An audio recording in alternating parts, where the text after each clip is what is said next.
Perseus watched as Athena glowered up at him. Glowered up at him? Whatever. Golden ichor leaked from her mouth, thanks to the vicious kick he'd used to shut her up. Perhaps a younger version of himself would have felt some kind of sympathy for his sister, but he felt nothing but satisfaction at the fear he saw shining through her brave facade. He turned his head as he sensed another presence. He immediately looked at Atlas, but he seemed too preoccupied with taunting Hermes to feel it. His body melted into a shadow and vanished without a sound. He reappeared some ways down the mountain, and his eyes narrowed. He caught a glimmer of auburn in the waning light behind a large boulder. He moved slowly, taking care to mask his power and scent as he approached. When he was 10 feet away, his lips curled into a cruel smile. My, aren't we the curious cat?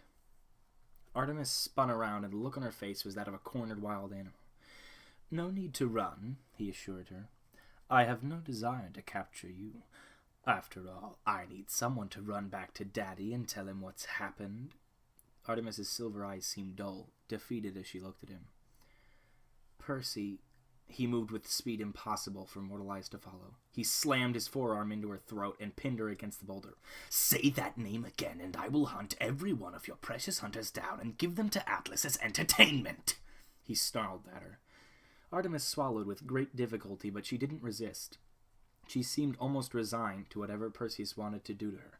You lost the right to ever call me that name. His face was mere inches from hers, and she had to close her eyes to keep the tears at bay. You don't understand. Each word was pained as she had to push them through the force he had on her throat. He grabbed her by the shirt and tossed her behind him. She crashed to the ground hard and rolled a few feet before coming to a stop on her hands and knees. Be silent. I would cut the ears from my own head if it meant I never had to hear your voice again. Her eyes shined as the tears threatened to break through, but the only thing she found was his dark, unforgiving glare glowering down at her. You can't possibly... Her voice caught and she swallowed hard. The Titans will betray you. Her words were pleading, sounding nothing like they'd come from the mouth of the proud and mighty Artemis. Instead of snapping back, he threw his head back and laughed loudly. What's that mortal phrase about people in glass houses? He sneered. Artemis's head dropped, making him laugh again, though there was no amusement in his voice. Exactly. Go. Report to Zeus. Warn him that this is just the beginning. Everything you gods have built over the past 2 millennia will come crashing down. And at the moment when you watch everything you love burn to ash, I'll be there, roasting marshmallows over the burning ruins of Olympus. The god of night slipped into the shadow of the mountain and left her alone to sob quietly until she disappeared in a flash of silver. Thalia sat with her head in her arms, her knees tucked into her chest as the sun began to set on her island prison. She had tried so many times that her legs had given out. No matter what, she was helpless to escape this cursed beach. When Perseus had grabbed her, she thought she was about to die, but to her shock, she appeared in this spot, no sign of her psychotic immortal kidnapper. No matter which direction she ran, she always ended up in this spot. The 2 children of Hades found her here, crying in frustration, and immediately ran back to the house after a bolt of lightning had hit the spot between them and her. She felt guilty about it, but couldn't control herself as her breaking point was reached. They'd seemingly got the hint and left her to herself. And, for hours, she'd sat in this same position, unable to find the will to pick herself up. Get up! A shiver ran down her spine. It was the voice she'd been dreading for hours, one she wished she'd never have to hear again. Get up, demigod! The voice snarled. Before she had a chance to obey, she was yanked up by the back of her shirt, lifted right off her feet. She flinched when she found the cold, dark eyes of Perseus glaring at her. I'm sorry, she cried, scared he had decided to come back and follow through on his threat. Shut up, he growled. I have no time for stupid little girls and their stupid little ideas of how the world works. He dropped her back on the sand and scrambled backwards on her hands. Please, I didn't... You want to go back to your camp? Fine. Get up and you can die with the rest of the pawns. Before she could respond, he jumped towards her, grabbing her shoulder before her vision turned black until she found herself land felt herself land roughly on the ground. She looked up as Perseus turned away. "Wait," she blurted out. "What about the other two? Let them go too."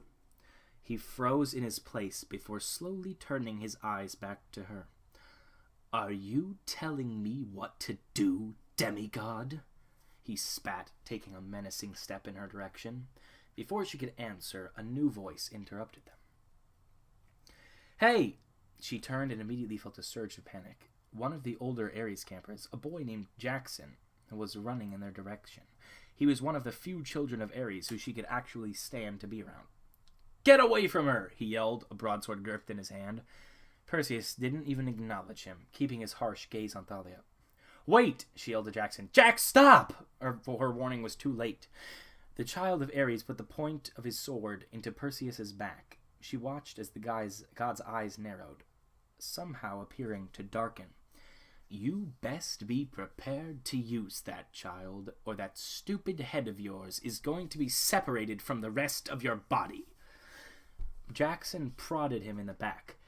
"Get away from her, or I'll run you through!" Thalia's mouth opened to warn him, but Perseus's eyes flashed, and her voice was gone. Her lips curled into an evil smile, his eyes never leaving hers. "Oh my, is that a challenge I hear?" His words were calm, his tone even. "If you want to fight," the Ares said, before Perseus spun around, his sword appearing in his hands and moving so fast it was almost imperceptible. Thalia's mouth dropped open as Jackson opened his mouth to respond.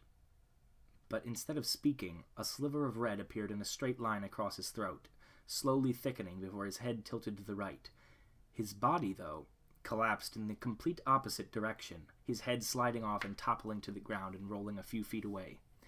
It came to a stop, his eyes still open and wide, staring right at Thalia, who was frozen in place. "I guess old Chiron never warned him about challenging an immortal." Perseus' smile was cruel, mocking.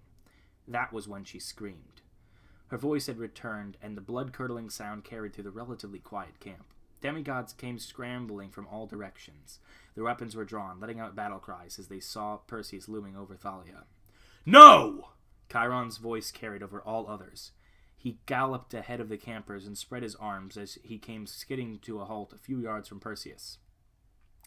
To his great relief, the campers heeded his word and stopped before they got any closer, some of them screaming when they saw the decapitated body of Jackson lying on the ground, blood pooling around it. Perseus slowly turned, his smile big and his arms open. "Chiron, Chiron." He wagged his finger at the centaur who held a bow in his hand, but was careful not to draw an arrow. "Demigod Training 101. Never challenge an immortal unless you plan to fight them to the death," he chided, a small smile tugging at his lips. "By the gods." Chiron looked from the dead child of Ares back to Perseus. "What have you done?" Perseus' smile grew, and he spread his arms. "Me? I'm only here to help. The gods would keep their heroes in the dark. I am here to enlighten these fine half-bloods." Chiron cantered back and forth, his eyes darting around to make sure none of his students did something foolish. "Leave this place," Chiron demanded. "You no longer have a place among the gods." Perseus frowned, though it was a feigned expression. "Of course, my old friend, but first, a warning." Perseus turned his eyes and scanned the crowd of demigods, all watching the exchange between Chiron and this strange being warily. "An important choice approaches, heroes. A new power is rising, and sides must be chosen. I have already captured Hermes and Athena. More gods will soon fall. They will hide behind you mortals and make you fight their war."